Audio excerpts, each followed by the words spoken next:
Good evening. Oh, I like that. We got a little call and response there. Good evening. Welcome to the Athenaeum of Philadelphia. It's so wonderful to see so many of you out here when there are so many things you could be doing, like watching the Phillies beat the Mets tonight, hopefully. That's what my fingers are crossed for that. Is there anybody who's in stealth with their phones watching? If you are, just remember no moans or groans or sighs. Don't give it away. But yeah, so if you put your phones away and turn them off, that'd be great. It's so wonderful to see you all tonight. I'm Beth Hessel, the Executive Director of the Athenaeum. There's a question we can ask at the Athenaeum. It's our experiment here. Can you combine intellectual rigor with whimsy? Yes, I think we can. There are those who think you always have to be serious, but the Athenaeum, we are a community that believes that learning can come with joy, it can come with company, can come with interest and vigor. And we take an interest in all forms of learning, but particularly in learning and engaging with arts and culture, with history, particularly the history of our city, with architecture and design, and we are a community of people who just love to soak up that learning and to share it with one another. If you are visiting for the first time or have been coming for a while and are not yet a member of our community, we have so many levels and ways to become a member that I hope you will take that step and become part of the Athenaeum. If you are a member and a longtime member, just so you know, giving season is right around the corner, and we cannot do what we do, and I know you laugh, but it's serious, we cannot do what we do without the strong and generous support of our members and our friends. So in order to continue to provide amazing programming like we are tonight, we need your support. And so I encourage you to consider that as we approach the end of the year and when you're going to get lots of letters from lots of different organizations that you support us. It's so wonderful to have you here tonight. We are also bringing a long-standing speaker to the Athenaeum here tonight, Witold Rybczynski, who has won our annual literary award 3 times since we started giving it out in 1949. So this is pretty amazing. I don't think anybody else has won it as many times as you. He was awarded the literary award in 1995 for City and Life, 1999 for A Clearing in the Distance, and in 2020 for Charleston Fancy, Little Houses and Big Dreams in the Holy City. So he's also written 21 books. So that's not bad for 3 of your 21 books. That's pretty good odds. Witold writes extensively, and his writing is as passionate and clear and engaging as his work as a professor of urbanism at the University of Pennsylvania, where he's emeritus professor, and he brings all those years of practice in his teaching and practice and listening to his written work, which is, I think, why we love his writing so much. Tonight, he's bringing us his newest book, which seems like a departure. It's about cars. But when we think about it, what cars are a form of architecture and design. We spend, some of us, as much of our life in our cars as we do in our houses. And so it's going to be a delight to hear what you have discovered about the driving machine. I encourage you to go to the reading room after the talk and buy a copy or 2 or 3. As we said, it's giving season, but it's also coming up to holiday season. So these can be great gifts for the driver and car lover in your family or your community. Buy copies of the books from Hen House Books. But right now, I invite you all to join me in very warmly welcoming Witold Rybczynski back again to the Athenaeum of Philadelphia.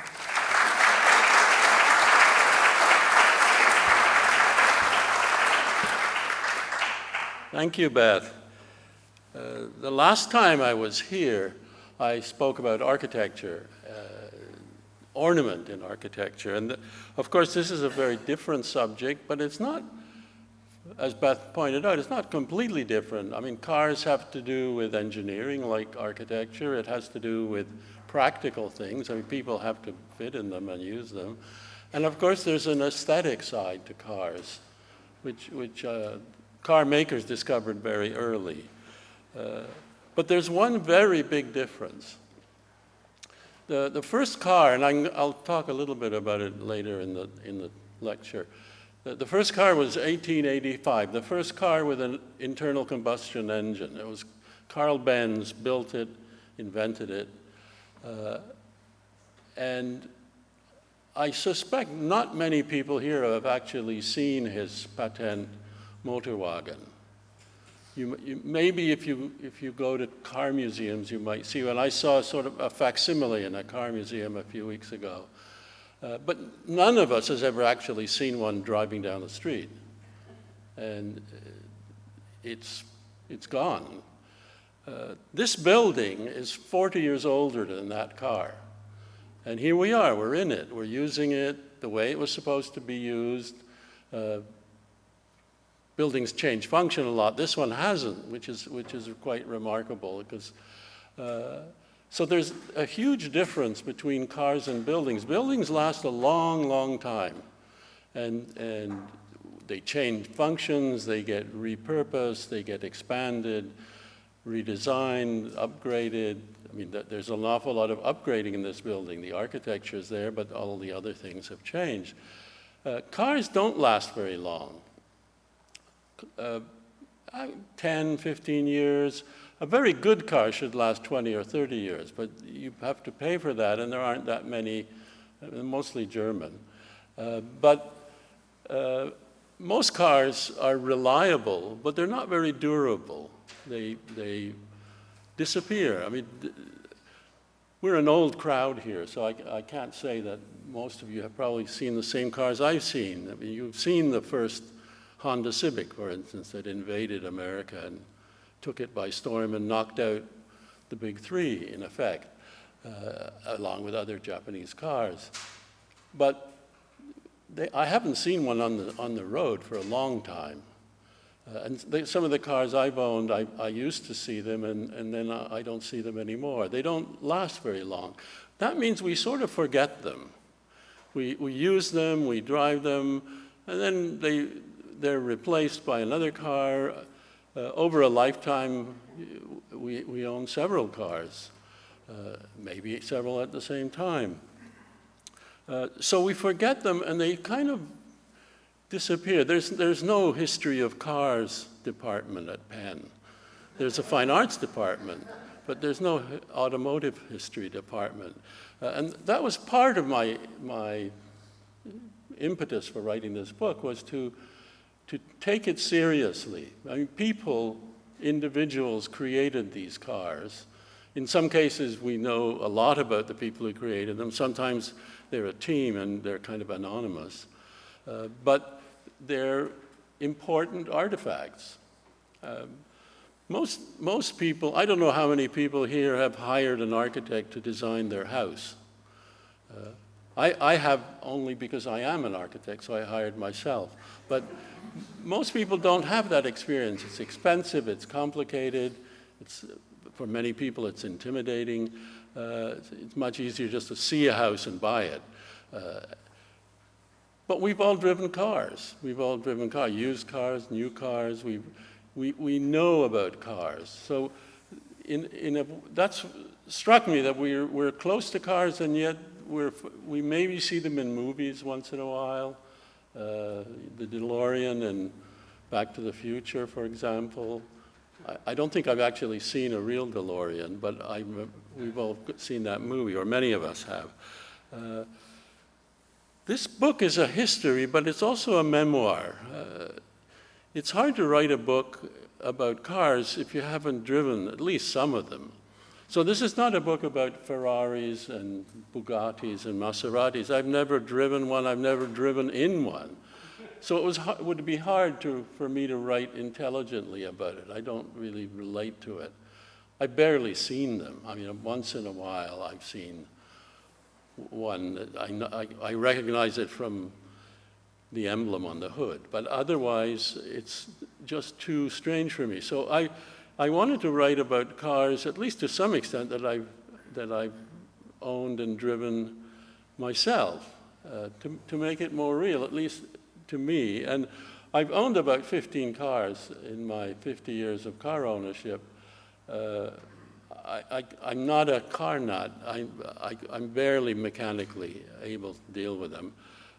But I like car design, and looking back on it was part of the interest in writing the book. It's a memoir. It's about the cars I've owned.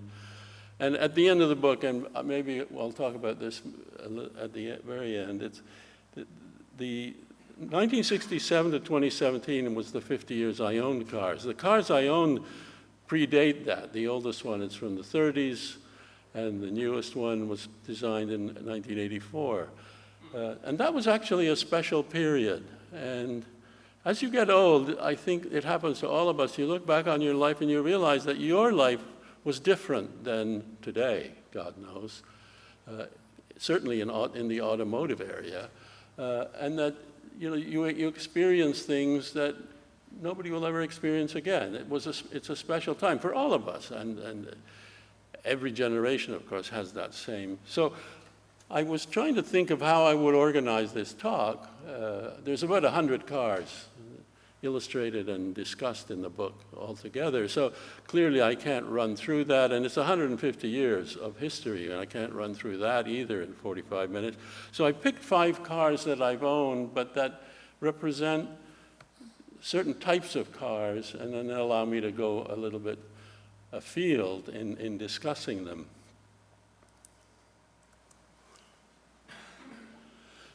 My first car, like many people of my generation, was a Volkswagen Beetle. I had just graduated in architecture, and like all young architects, and I think they still do this, I was going on a grand tour of Europe to see the real architecture. In 1960, there wasn't so much real architecture here.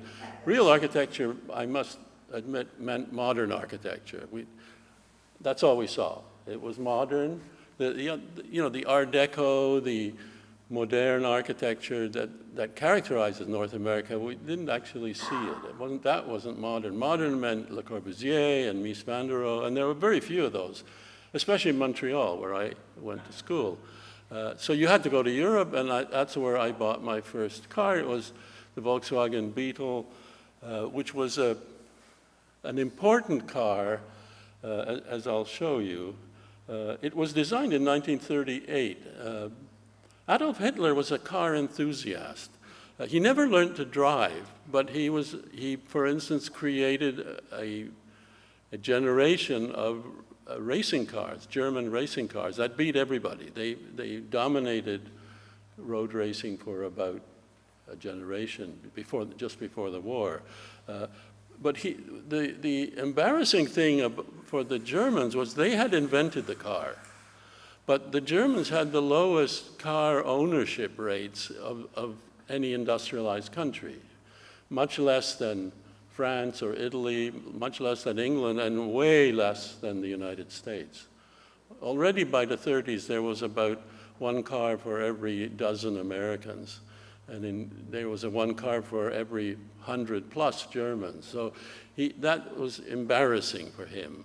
And so he announced that he was going to build a people's car, a car that all Germans could afford, and that was the Volkswagen.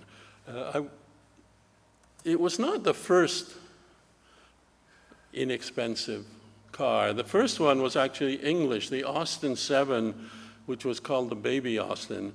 Austin built rather luxurious cars before the First World War. And then after the war, that market kind of didn't dry up completely, but it certainly slowed down. The war had terrible effects, economic effects. And so Herbert Austin actually personally designed this little car to keep the company going, because the market had really dried up for the sort of big cars that he used to build.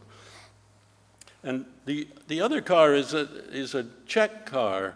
It's odd, but the early days of motoring in Europe were unbalanced in the sense that there were Austrians and Czechs and Hungarians way kind of dominated the field, much more than the German and the English, and they were very skillful, particularly the Czechs. at engineering and mechanical things. And the Tatra was a Czech company, and Hans Ledwinka was the main engineering designer of that car. And these two cars are interesting because over the years, many people have set out to make a cheap car. We haven't done it for a while, but the Henry J, which was Henry Kaiser's car, right, was it just after the Second World War, was an attempt. There were some Japanese cars that were attempts. And these two cars represent the different approach, because Austin basically just shrank the kind of car that he built. He stripped it down, he made it very small. This car is about 8 feet long. It's very small. But it has back seats. I mean, it's a tight fit, but it'll take 4 people. It doesn't have a trunk. It has a canvas roof, but a very small engine. It's very light. The trick to building a small car that's affordable is make it as light as possible, and then you can make the engine very small, and that's even lighter. But Ledwinka's car is much more adventurous and interesting. It's an air-cooled engine, for one thing, so you get rid of the radiator and the water pumps and things like that. Again, it's lighter. So you see it has no grill because it's got an engine in the front. So all the cars at the beginning, most of them, you'll see, the engine's in the front and it drives the back wheels, so you need a drive shaft. And that's the tunnel that you had in most old cars, and you still sometimes have it in cars. You have it in trucks, because they still do that. What he did was he made the chassis of the car like a spine, a tube, down the center, and then he ran the drive shaft through it. So the chassis, instead of being a box, was this kind of spinal arrangement. And you can see it's a bigger car, it's a heavier car than the Austin. Ferdinand Porsche is the one who designed the Volkswagen, and he was a Czech who mainly worked in Austria and then later in southern Germany. And when Hitler announced that he wanted this small car, and he had all kind of specifications. He'd obviously read about it. It had to have an air-cooled engine, it had to have certain speed, certain gas consumption, it had to carry 4 people. And the German car makers were not very enthusiastic about this. The trouble with a small car, one trouble is the profit margin's tiny. So unless you can sell enough of them, it's really not as attractive as a large car. The other problem for the Germans was there was only one assembly line in Germany, and it was owned by General Motors. It was a company a German company they bought, and they made actually the cheapest car in Germany. So there was no way that Hitler was going to have his car made by Americans. So the others were basically handmade. Mercedes-Benz, especially the old ones, are so beautiful because they're essentially handmade objects. And the craftsmanship is terrific.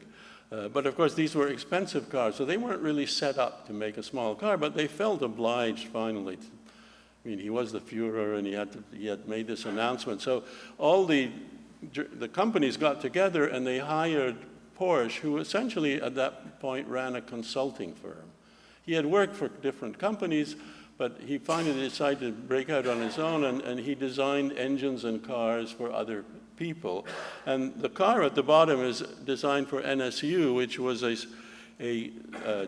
small German company, and that wanted to build a car, not Hitler's car. This was just an attempt to build a cheaper car. And this is a prototype. He never got off the tracks because Fiat bought NSU. They wanted their factories. But they didn't want to make this car. They wanted to make their own cars. The Italians were very advanced at that point in cars. And so that car never actually saw the light of day, but you can sort of see the beginnings of the Volkswagen Beetle in it. The streamlining, the curves. All of these cars had rear engines. That got rid of, you didn't need a transmission, then you could drive the rear wheels from the engine directly. So that was a way of also saving money. And they were air-cooled engines, so they got rid of the radiators. The Mercedes-Benz was a really interesting car. Hans Niebel was a very talented designer, and this has really all the elements of the Volkswagen, except for this sort of ducktail rear, which is sort of cute, I think. The problem was that rear engines tended to heat up, and nobody had figured out how to cool them without air cool them, because they were in the back of the car, so they weren't getting air through a grill as they would in the front. Eventually, Ledwinka solved that problem. He sort of ducted air from, I don't know, under the car and pushed it through into the engine. But the Mercedes-Benz didn't work very well, so the prototype was, this was a prototype. They put an water-cooled engine in the back, but that was much heavier, and then the car didn't handle very well. It was unbalanced. And that was the last attempt of Mercedes-Benz to build a rear-engine car. They gave up on that, and they stuck to front engines. Ledwinka designed what is almost slightly predates by 4 years the Volkswagen Beetle, but you can see all the elements are there. The engine's in the back. It's got the air streaming, the curves on the front and back. The problem was that Tatra had a kind of compact car already. And they had decided, A, they didn't want to compete with themselves, and B, they wanted to build a big fancy car, which they did, which was a sort of six-seater, big streamlined car with a huge dorsal fin in the back. It's a spectacular car. I'm not going to show that here. The people who actually got there before Volkswagen were the Italians. The Fiat 500 was called the Topolino. And Topolino is Italian for Mickey Mouse. And not because it was a Mickey Mouse design, but it had these two huge lights on the front, and people thought it looked like the big ears of Mickey Mouse. Fiat also didn't want to cannibalize their small cars, so this is actually a two-seater with a little bench on the back. You could squeeze two kids in the back, but not really a regular-size adult, maybe a very small adult. So it was essentially a two-seater. You can see sort of, the roof is canvas. It's like a Roman blind. It folds. That was not because they wanted people to have cheap convertibles. It was to reduce the weight. And you'll see that in another car soon. So this was very successful. You can see it had a long run, and it was only sold, as far as I know, in Italy. It wasn't sold, but it was, and the designers of that car later, especially Giacosa, who was the engineer, he was responsible for the Fiat 500, which is a really beautiful little car. There are retro versions of a Mini, the Volkswagen, and the Fiat 500 on the market today. They're actually much bigger than the original. They're like swelled versions of the original, and I think they're kind of silly. But the original Fiat 500 is a really beautiful little car. So this is the car that Porsche finally ended up with. He did everything that Hitler wanted, except that it cost more. Hitler had a price, and it was like 30% less than the cheapest car. And this was not that. This was more expensive than that. So the car manufacturers gave up, and they said to Porsche, forget it, we're not following this project. It's not possible. Porsche was a perfectionist. That's why this is a great little car. He didn't cut corners, which was, of course, a problem in terms of cost. But Porsche then did something sneaky, because he had two of them in running prototypes, and he drove them up to Berchtesgaden and showed Hitler, and Hitler, of course, loved it. It's a beautiful car.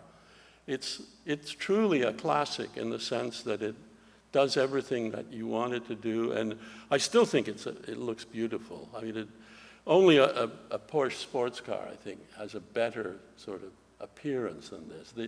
The current Volkswagen, I don't think, has it. And this is the car that basically, this is the 1938 one. The only thing that's changed over time, and you can see it had a long run, all the way up to 2003, was they changed the windows in the back. They made a single oval window instead of the two. And the original car had semaphore for turning left and right, and eventually it got lights. But the car that I bought, for instance, when it ran out of fuel, the engine would stutter, and then you had to flick a switch under the dashboard, and you got an extra gallon. And then which meant 40 miles probably or so. But there was no gas gauge in that time. None of the early cars had gas gauges. The Model T, I don't think the stick came with the car. I think that was up to the owner. But to check the gas, you took the cushion off the front, unscrewed the cap, and put a stick in. And then that showed you how much gas you had. So it was very crude. The first car that I bought new was a Deux Chevaux, a Citroën. At that time, I was living in Montreal, and they were relatively rare here. They were imported, but then over time, the federal rules, for instance, there was a rule about 10 miles an hour crash resistance. So your car had to be able to smash into something at 10 miles an hour without major effect. The bumpers on the Deux Chevaux were just a pipe like this. So when all these rules came in, the French had to stop importing them. So they were relatively rare here. They were more common I was living in Montreal, which was French, so there was a kind of cultural connection. Throughout the history of cars, culture is very important. It's only recently that cars have become global, where they're made in Japan, and bits and pieces are made all over the world. They're sold everywhere. Sometimes they have different names, but initially there's a kind of interesting national culture in cars, and the French cars are the most interesting from a design point of view because they're so weird, and in a good way, but kind of they said we're going to start over, and it doesn't matter what the Germans do or the English or the Americans, we have our own. And other countries had different attitudes. Some countries, for instance, had to have 4 doors. The French cars had to have 4 doors. No matter how small it is, you couldn't sell a 2-door car, whereas Italian cars often had 2 doors. The smallest cars all had 2 doors. The Citroën company is probably one of the most adventurous in a technical sense, and their breakthrough car in the 30s was a Citroën 7, which was called traction avant, which means front-wheel drive. So there are other front-wheel drive cars, but this is the first major production car that has front wheels, and it has other interesting qualities. It's very low, as you can see. It's kind of threatening, almost, and I'll mention that in a minute. It has no chassis. Lefebvre, who was the engineering designer, they got rid of the chassis, and the whole body replaces the chassis. It's called a monocoque in Europe, or unibody. Eventually, Americans caught up to this. And most cars today are unibody cars, except for pickup trucks and certain cars that still have a chassis. That meant the whole car was not only lighter, it was lower. So the center of gravity goes down, so the handling is better. And of course, you have a front-wheel drive, so you don't need a drive shaft. So the floor is very flat. It's quite a big car. You can sit 5 people in it. If you watch old French movies about the sort of either pre-war gangster movies, so it was a very popular car with bank robbers because it was really fast. Because it was light and because it was low, so it handled really well on corners. There was even a gang called the Gang of Traction Avant in France. You also see it in World War II movies. The Gestapo always shows up in one of these in a French World War II movie. And I think partly it's because it really is a threatening-looking car. It's very low. It has a beautiful stance. Why it's such a beautiful car is due to the second name, Flaminio Bertoni, because Citroën realized that cars are aesthetic. They're not just engineering objects. So Flaminio Bertoni was actually a sculptor. He was a transplanted Italian, but he was a sculptor. He was not an engineer. Most bodies were designed by engineers. So sort of, I guess the arty guy in the bunch got the body somehow. But they were engineers, and the mechanics came first, and they did that too in the Citroën.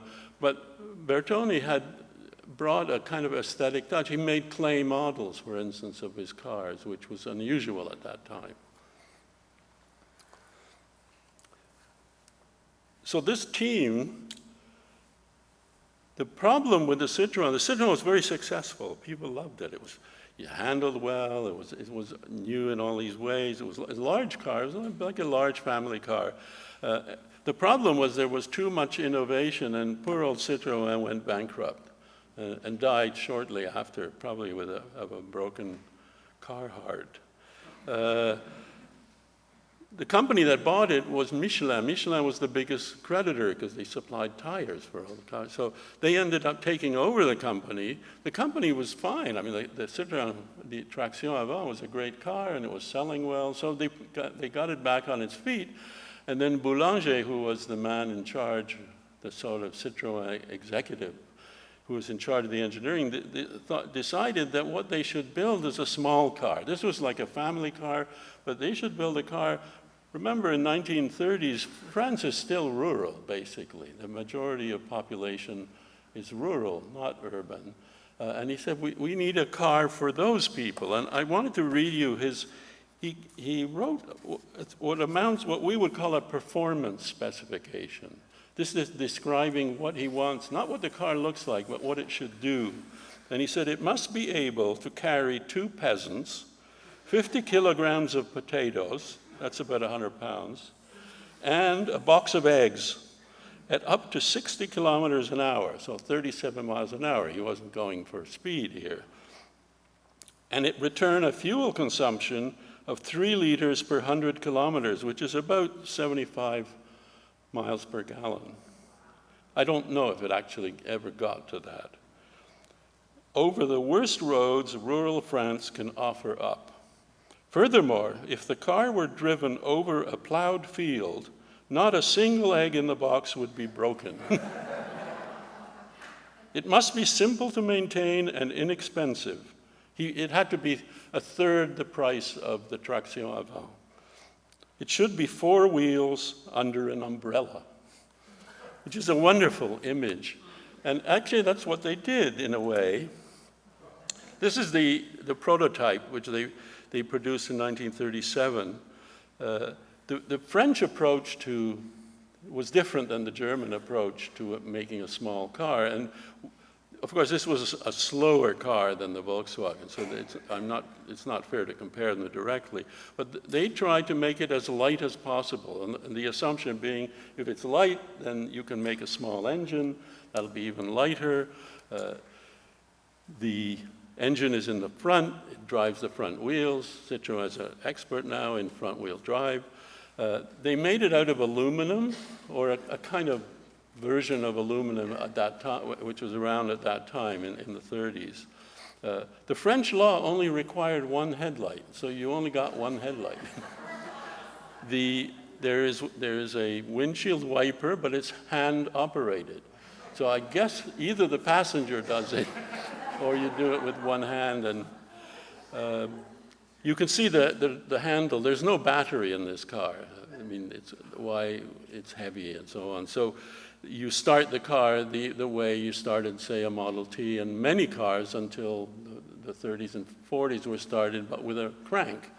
And that's that light shone with a dynamo.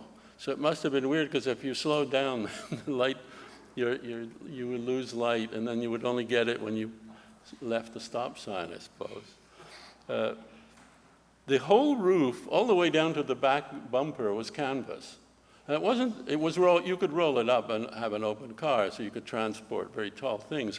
But it wasn't for that reason. It was just to get the weight down and the cost, because canvas is cheaper than aluminum. And the windows are plastic. You can see the front window folds up.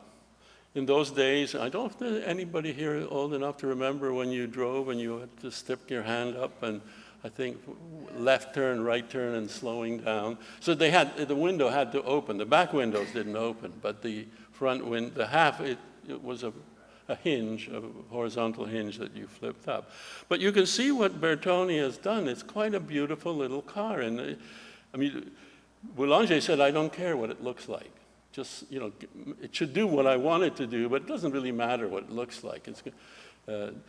And yet, and he was very strict about the cost. And the one thing that he did impose, it's sort of like the Henry Ford story, which isn't actually true, but all these came in one color. It was gray. That was it. That was your choice.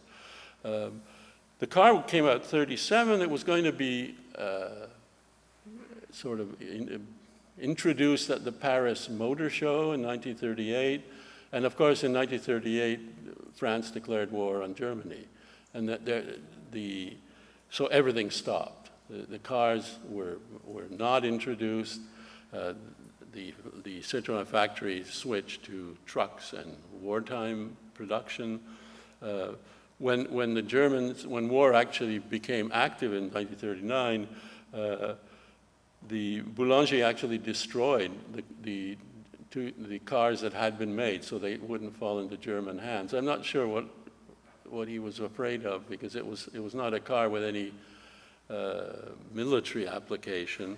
But there was only a few cars were saved. Some people didn't destroy the car, and they sort of hid it in a barn or something like that. So the car was designed in 37, but it really wasn't introduced until 1948, until after the war. And it's a better car. I mean, it does have a battery, and it does have electric windshield wipers, and the windows are glass instead of plastic. But it has a rollback canvas roof. It has terrific suspension. The car, it feels almost, when you're driving it, it's sort of, when you turn corners, it just goes like that, and you think it's quite safe, but in order to meet that sort of bad road challenge, the suspension is extremely soft. In fact, it's so soft that if you have two people in the back, in the back seat, the car goes like this a little bit, and your lights are suddenly going into the sky. And so they solved that. The lights are on a bar, and there's a knob, and you just turn the lights down. You can see why they would have trouble with the American Highway Code at one point.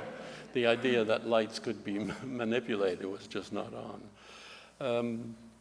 It's a beautiful design. It's completely weird and eccentric. It's not very durable. I mean, all these materials are thin, but it was quite reliable. It has a water-cooled engine. The Canadian version, which is what I bought, has the only difference is it has a big heater, which is almost the size of the engine under the hood. So it's got terrific ability to heat. Otherwise, it wouldn't have been. They were probably taking heat off the exhaust pipe or something for France. I have to tell a story because the roof rolls back about halfway, so the top opens up. And one day I forgot, I left it with an open roof, and it rained. So the car has now got 2 inches of water. You know, what do you do? How do you sponge it out or something? And of course, there were 4 plugs. Rubber plugs, you took them out, the water drained out, and that was it. So they really had thought of everything in terms of the design. The car was $1,500 in 1969 when I bought it, which is about $10,000 today. So it's cheaper than the cheapest car. I looked at the cheapest car when I was writing the book was the Chevy Spark, which is basically a Japanese car with a Chevy label on it. But of course, it's a much more sophisticated car. So what's interesting is how cars have really, I mean, it has air conditioning, it has radio, it has, what else? I mean, it comes in an automatic, it's got power-assisted brakes. I mean, and this little car, which is, I think, when I was writing about it, was about $14,000. Just a very quick. The same team designed the Citroën DS, which I think is the most beautiful car ever designed. You can sometimes see them in movies. If you watch The Day of the Jackal, which I can recommend anyway, it's a really fun movie. When the terrorists attacked de Gaulle, he's in one of these cars. And they were they were just as ingenious as a deux chevaux, but they were not a luxury car. They were just a mass. They were supposed to replace the traction avant. It's just that they somehow became. They were so beautiful that there's a scene in the movie where the ministers are all meeting in the Élysée Palace, and it's just one dais after the other to pick up the ministers and politicians, and that's all the cars are the same. It's as if you only had Cadillacs, and so. Again, the European cars tended to have a long life, so this is 20 years it was in production. You could see, when I was young, you would see them once in a while in Montreal, and then they've kind of disappeared. I'm sure you can still see them in France. It had many unusual features. One of them was the suspension.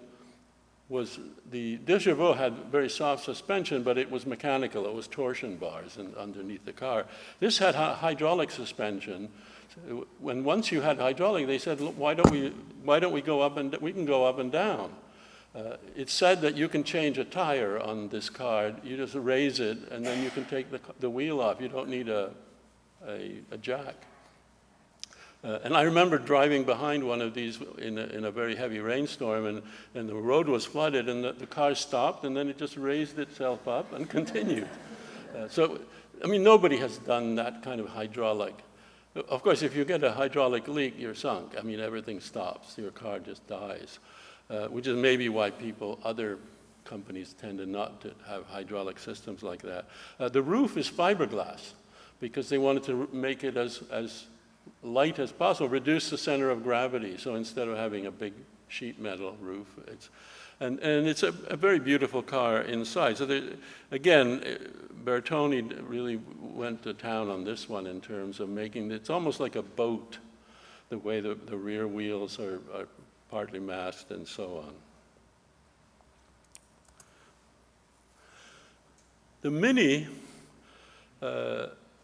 We see them today, but the original Mini is a very different car. It's much tinier, and it really is the result of the post-war European trend to make really small, cheap cars. I mean, after the war, the European economies were a disaster, and so most countries had small cars. Very small car, micro cars, really. The Bond Mini car is a three-wheeled car, which isn't a very particularly sensible way to design a car, but in England, if you had three wheels, it wasn't a car, it was a motorcycle, legally. So a three-wheeled car meant your insurance was less, the tax was less, there were heavy annual taxes on cars in Europe, and so if you wanted to make a cheap car, it actually used a motorcycle engine, which means it couldn't go backward, because motorcycle engines only go in one direction. But the Bond Mini car was probably the most successful of the British ones, and it's essentially for two people. Sometimes they had a little space behind the seats for children.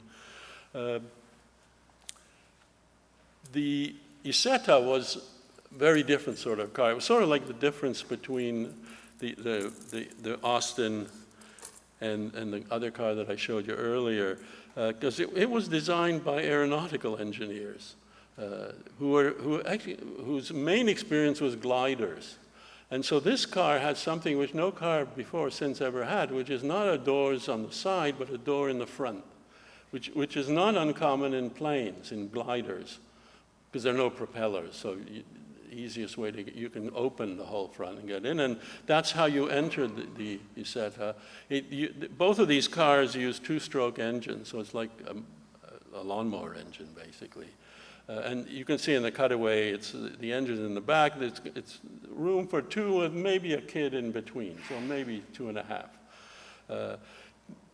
Isetta, the original Italian Isetta wasn't terrifically successful, but one of the licensees was BMW, and so they changed the engine. They put a more reliable engine in, kept the design pretty much, and made it for a number of years and were pretty successful. And they sold it all over Europe. BMC was the British Motor Corporation. It was sort of a General Motors, so the biggest company certainly in England and probably in Europe, which had bought up a bunch of other companies, manufacturers. And the head of it was very upset by these bubble cars. The Isetta gave the name bubble car to these small cars. And he said, I hate these things, we have to drive them off the road. And he got his chief engineer, designing engineer, he said, I want to make a tiny car. And he gave him sort of 3 or 4 rules. It had to be 4 feet by 10 feet. 4 feet long, 10 feet long, 4 feet wide. It had 60% of it had to be useful space that was used by the passengers, and it had to use an existing engine.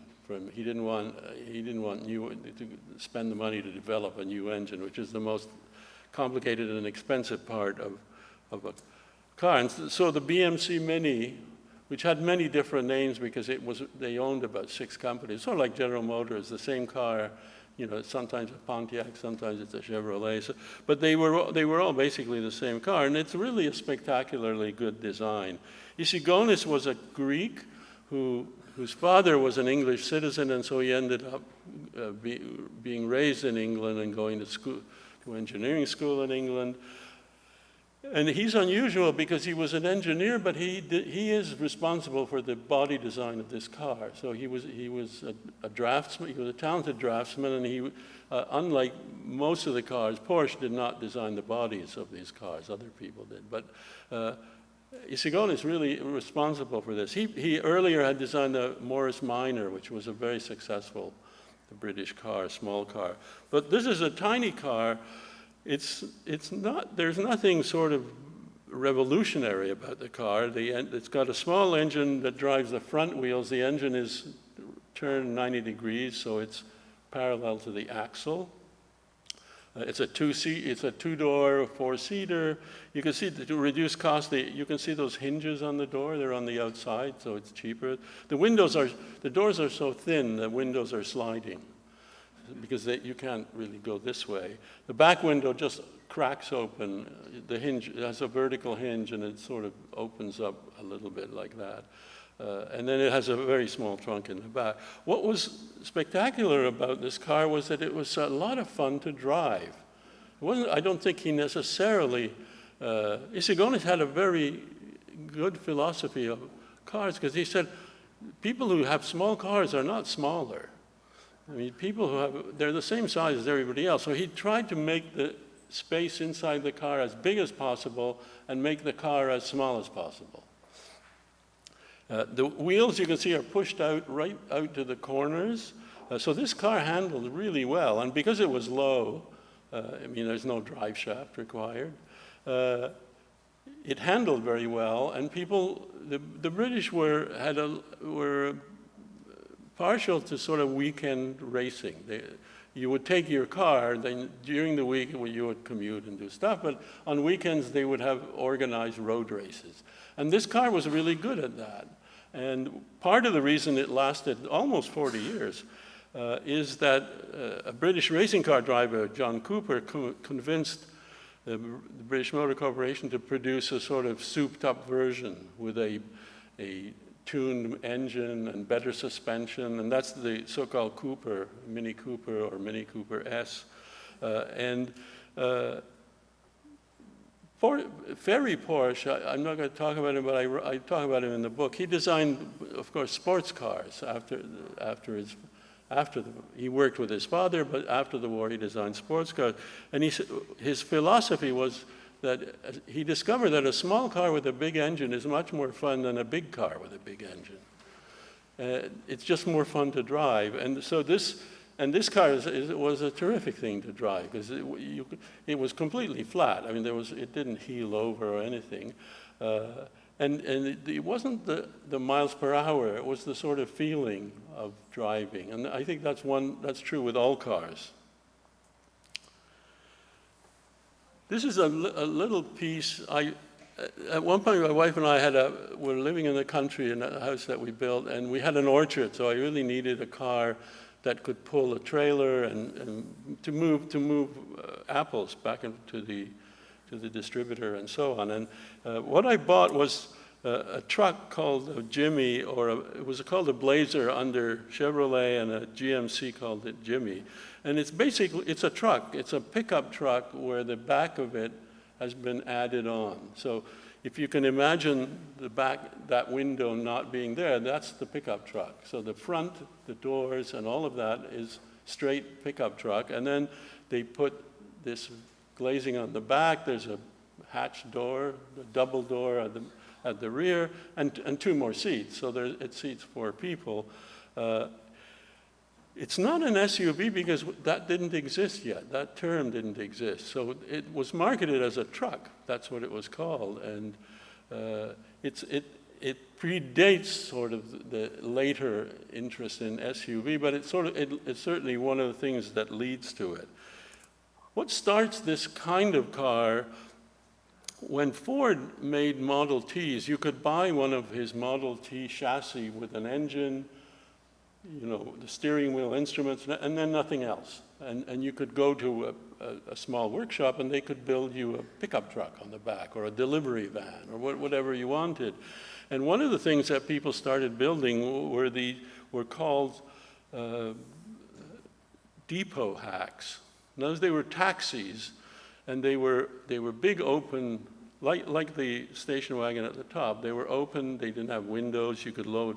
They were for picking people up at the station and delivering them, or maybe if you were a hotel or a resort, you could send this and pick up clients and passengers and move them with their luggage. So at one point, Ford figured out, well, we should make one too. If people are making them, they seem to be popular. And the Ford Model A was the first one, the station wagon. What's unusual is the bodies are made out of wood. They're beautiful, but very impractical, because wood is heavy. It doesn't add any strength to the car. It's beautiful. It's always varnished. But you have to keep, it's like a boat, you have to keep varnishing it every year, and when it rains you have to wipe it down. So it's not a practical car, and in fact it was the most expensive model that Ford sold. So it was a luxury car.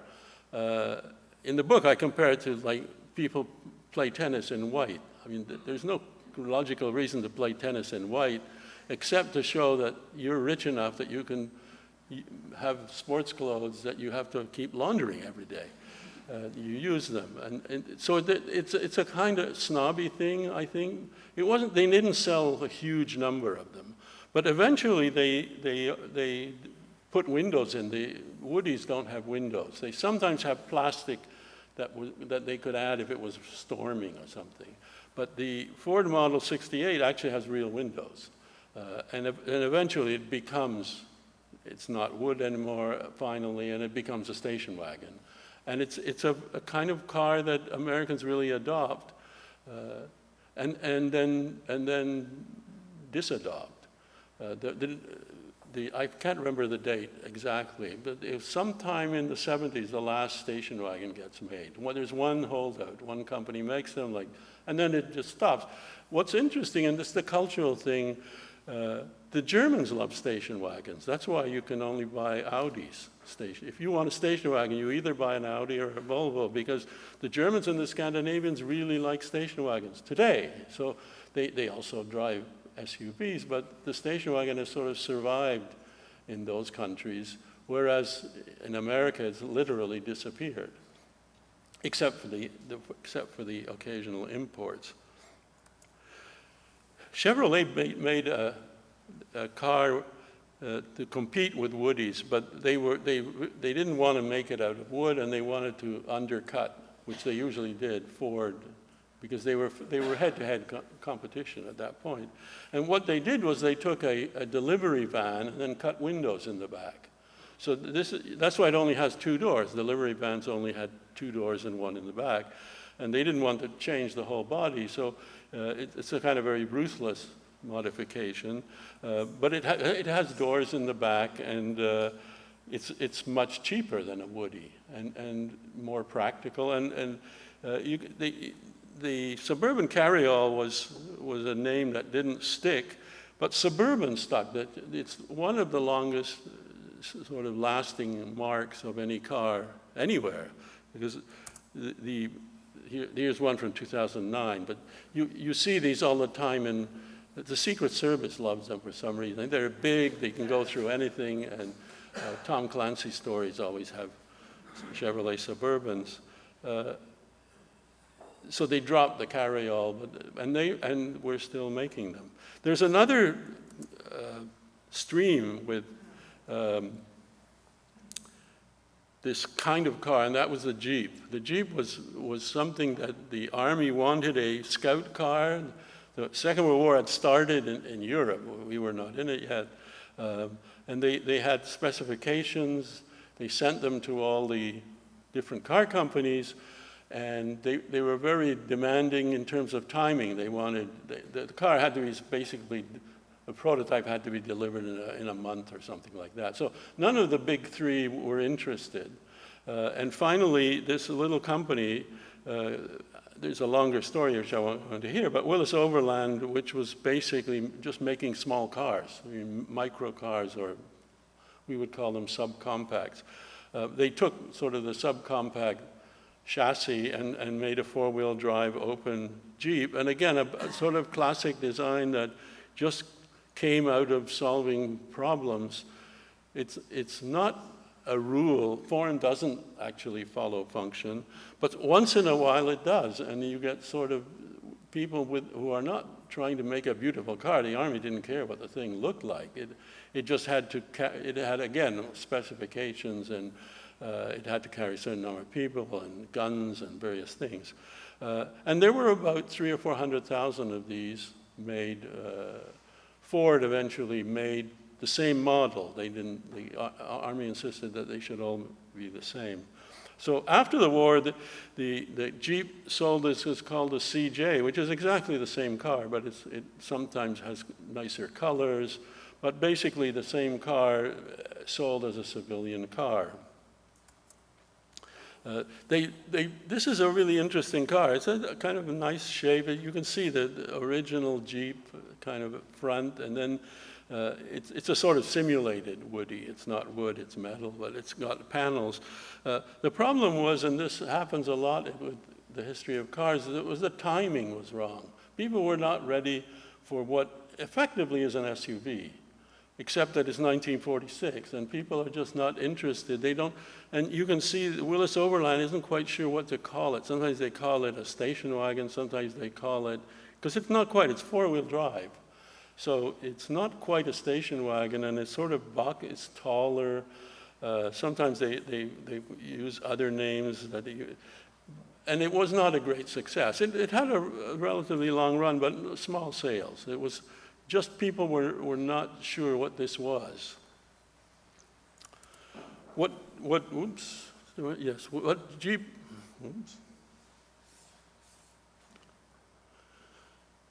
Jeep had much more success with another car where they took their Jeep idea and they basically made a luxury car out of it. They used the fancy finishes, nice seats, so it wasn't a sort of farm vehicle. It became a luxury car, and it was very big and very successful. Their sales were very good. It was very expensive, but it was again not yet called an SUV. That doesn't quite exist yet. But they found this market, essentially rich people with large estates or ranches or hunting lodges or something like that. And it had a sort of snobby appeal that it wasn't too beautiful, but it was big, it was expensive, and it was properly finished. I mean, very luxurious inside. The Jeep Cherokee was a kind of smaller version of that.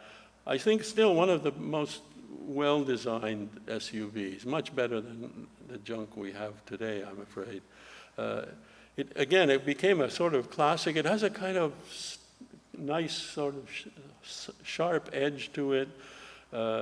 It's not a Jeep anymore. It's clearly another kind of car. It sort of got rid of all the vestiges of Jeeps. On the other side of the pond, The Rover was a company that made very good high-end cars before the war. And England after the war was a basket case. I mean, the economy was bad, everything was rationed. So the kind of cars that Rover made had huge luxury tax attached to them. So they realized they were not going to work anymore.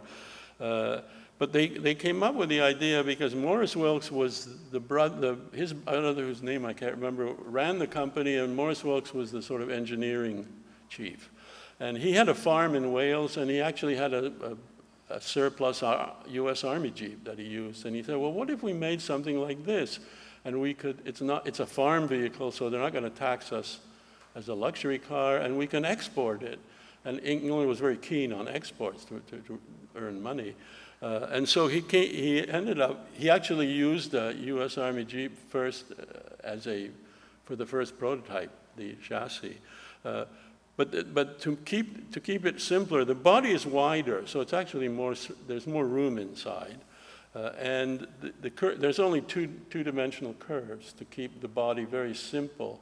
And again, in that funny way, it produces this kind of, I hate the word iconic, but this is that kind of design that if you watch The Crown, it's the car the Queen drives. Everybody, any sort of country person in England, and it was not an expensive car.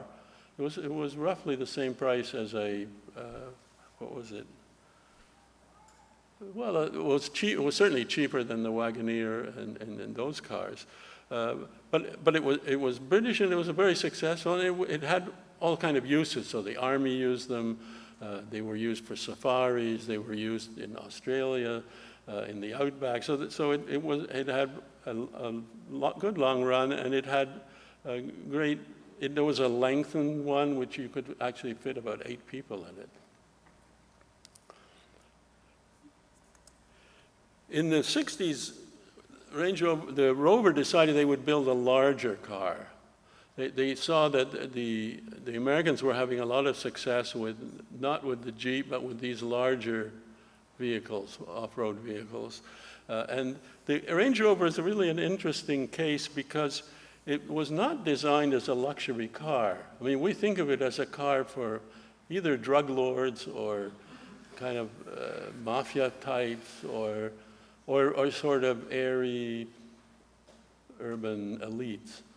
But that's not what it was. It was simply designed as a larger Land Rover. So the first ones, for instance, were all plastic inside, so you could hose them down because they would get mud from.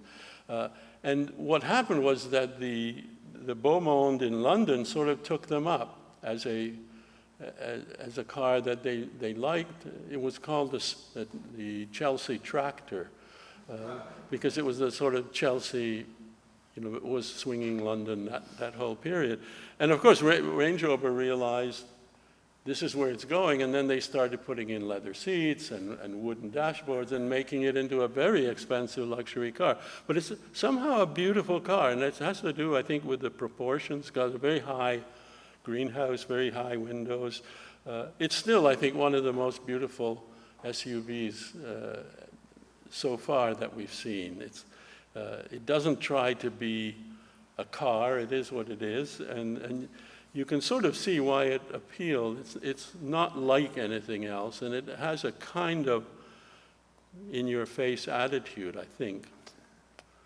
I never had a Range Rover. I did have a couple of Subarus over the years, and I was living in Canada. And the Subaru is an interesting car because it's kind of, on the one hand, it's a car for people who don't like cars. It's kind of a non-design. It's completely banal. It's kind of, it doesn't try to be fancy. But what it has one thing, which is it was the first car to have four-wheel drive. I mean, Jeeps had four-wheel drive, Range Rovers, so all these high-end cars or specialized cars, off-road cars. But this was not an off-road car. This was just a station wagon, but you had 2 shifts, and you could engage the front. It was a front-wheel drive all the time, but you could engage the back wheels. And of course, in Canada, in Vermont, in Colorado, I mean, any place it snowed, this was and it wasn't ridiculously expensive extra. but it had this sort of, like most people, when I buy a car, I buy it in the daytime. I don't, you know, it's a mistake. You should always buy a car at night. But I remember the first time we were driving and it was getting dark, and so I turned on the lights, and it's like the most ridiculous sort of green and red, and the car and driver compared it to a sort of Kmart display, but it was like a Christmas tree. It was just ridiculous. But it was just a good tool, and it wasn't trying to be anything else. And that's all changed because it's sort of moved into other. The Subarus have gotten a lot more complicated. I mean, all cars have. The last car is the Mercedes. Let me just jump ahead here. This is the car that Carl Benz designed in 1885, the motor wagon. It's over a two-seater car on a very kind of bicycle frame.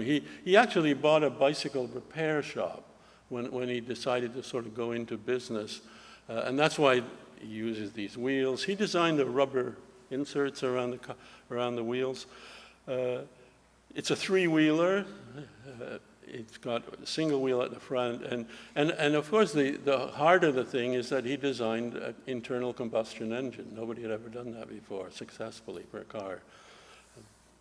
It's a one-cylinder. It doesn't go very fast.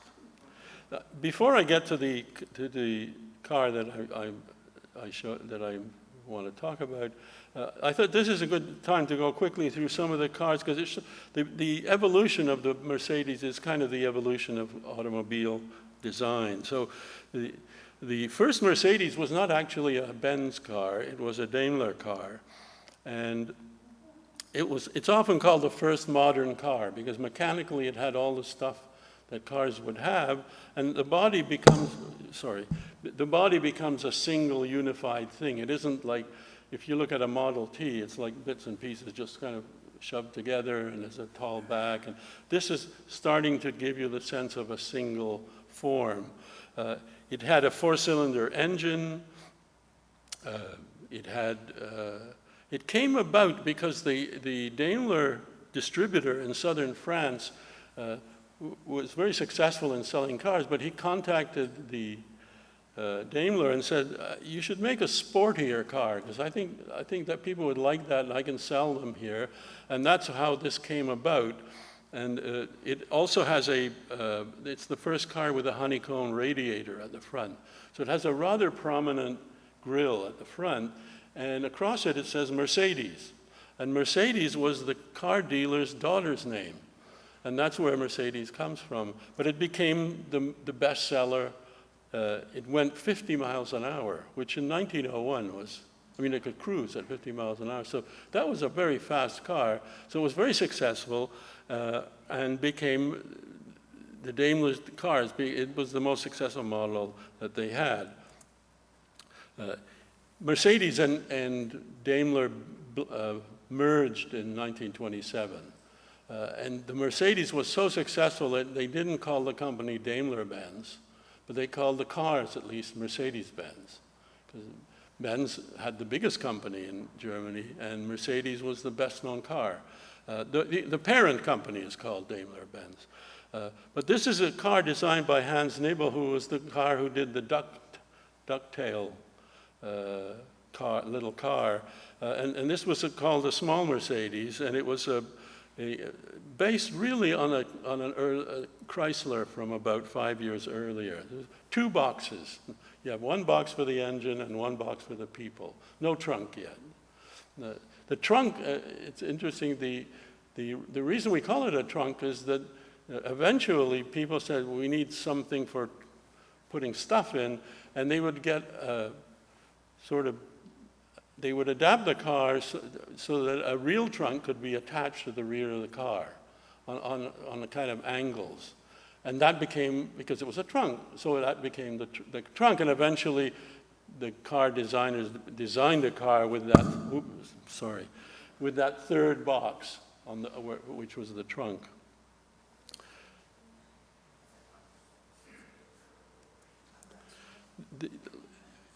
by the 50s, you had cars which were called pontoon cars, which was, we finally got rid of the fenders and the running boards and all of that stuff, and you have smooth sides rather than all the stuff like you had before. You can see the Mercedes always had this very prominent grille, chrome grille, which sort of derived from the fact that they had invented this honeycomb grille, and so the grille became a big part of the car. It's a very beautiful car from the 50s. And the W124 was the car that I bought in I can't remember the date now. It was a 95, I think. It was 2 years old. It's a terrific car. It's just a terrific car. Let me read you something that is better than what I could describe. And this was from Car and Driver magazine. And since efficient transportation requires speed, the 300E was given the ability to go very fast. Since roads come in all combinations of straight, curved, rough, and smooth, the 300E has a suspension that can cope very capably with any road at high speed. Since transportation often requires several hours, the transportation was made spacious and comfortable for its occupants. Since there is a failure to transport if the occupants don't survive the trip, the 300E was equipped with excellent active and passive safety features. Since a car can't convey anyone if it doesn't run, the 300E was built solidly and from the most durable materials. And since fuel is often scarce and expensive, the 300E was engineered to do all of the above relatively economically. The man chiefly responsible for this car was Bruno Sacco, who was an Italian engineer who worked for Mercedes.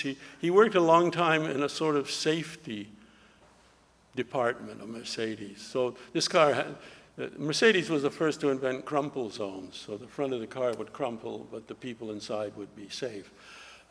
And there are all sorts of safety features, and it's really a car designed by engineers. So it looks nice, but it's not styled in the way by then that American cars were. American cars, certainly starting in the 70s, were designed from the outside in. The stylist came first, and he did and then the engineers had to put stuff in there, fit it in somehow. But they were very much the second sort of phase. Whereas in Europe, until Sacco was kind of the end, but until Sacco, the engineers had the first say about the car, and safety was important and all these other things. Here's Carl Benz on his funny-looking first car. This is probably taken about 15, maybe 20 years after he actually invented, so maybe 1905 or something like that. Oops.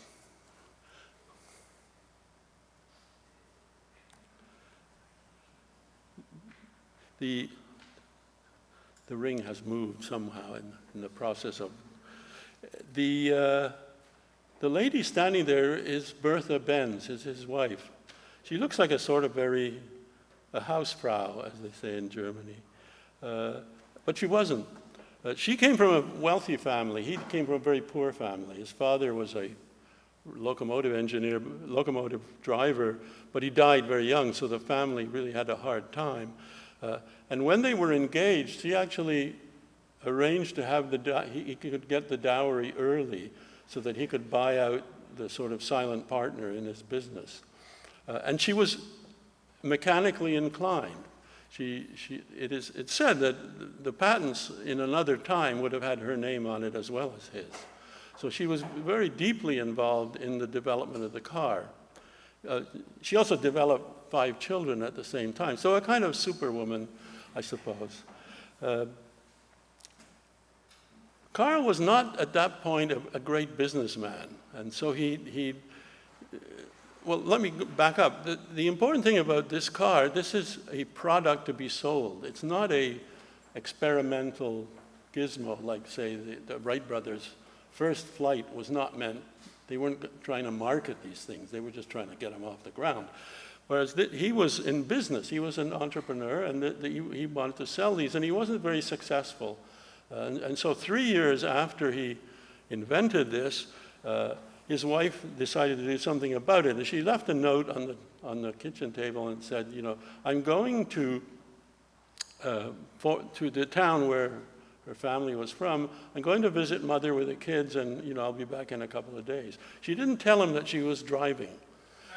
And this is actually the first drive. The first person to drive any distance in a car, I mean more than 50 feet, is Bertha Benz. And she drove from Mannheim to Pforzheim, it's about 65 miles. She went on the blue route, and she had so much trouble with the mountain roads.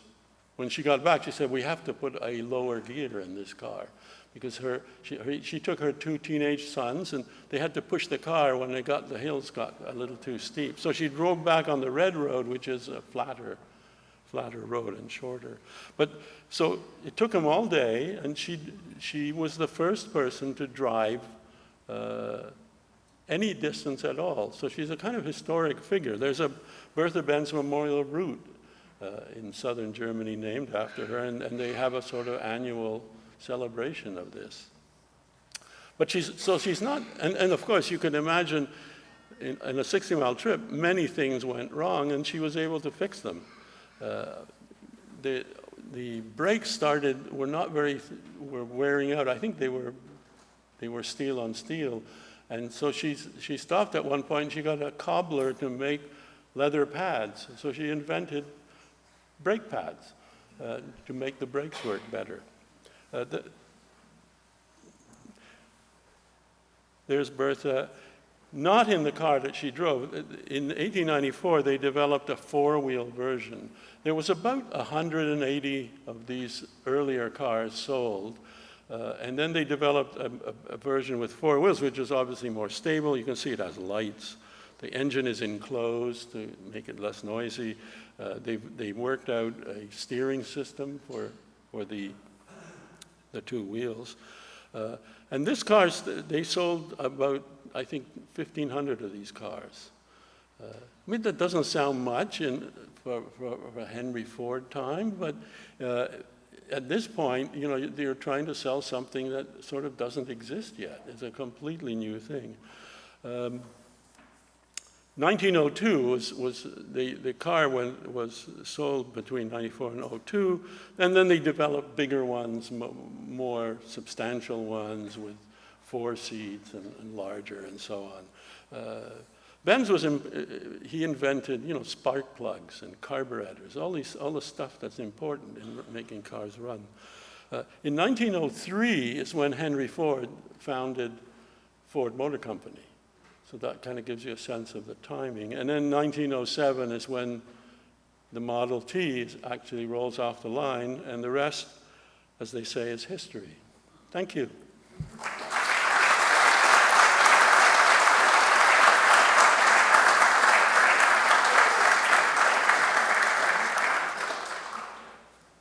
Since we're looking at the time, what we're going to invite you to do is to head over to buy books, get them to signed by Witold. You can ask him questions over there, and we thank you so much for coming tonight. This is fabulous and fascinating, and we hope you'll buy copies of the books so you can learn even more. Thank you for coming, and thank you, Witold. Thank you. Let me take you over.